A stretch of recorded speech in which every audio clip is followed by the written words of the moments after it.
ثاني حاجه، بزاف الناس كيعتقدوا بانه، وهذه كتجيني بحال شويه الشرك، ماشي شرك وانما بحال اللي اعوذ بالله، بحال بنادم كينقص من قدرات الله سبحانه وتعالى. يعتقد انه ربي لا عطاك الفلوس غادي يحيد لك شي حاجه اوتوماتيكمون. بالنسبه له بزاف الناس انه لا عطاك الفلوس غادي يحيد لك شي حاجه واحده اخرى. كيقول لك واه الحمد لله حنا بصحيحتنا، ما صافي نبوسو يدينا من هذا الجهه ومن هذا الجهه، بحال اللي زعما هو بالنسبه له ربي كيتعامل بهاك وارا.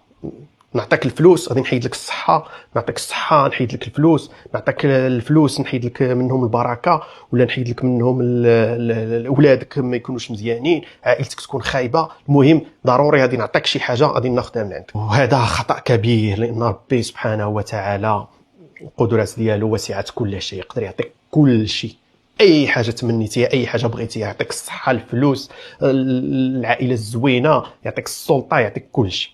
يعني ربي الرزق ديالو ما فيهش اللوجيك، ما فيهش واحد وجوج وماتيماتيك، ما فيهش هاك وارا، ما فيهش ربي كيحيد بعض المرات شي ناس شي نعم باش يختبرهم لواحد السبب هو معين ربي عارفه، ولكن راه ماشي قاعده انه ربي يعطيك واحد الحاجه يحيد لك واحد الحاجه واحده اخرى. يعني هذه الحاجه الثانيه الدينيه اللي خصك تحيدها من دماغك.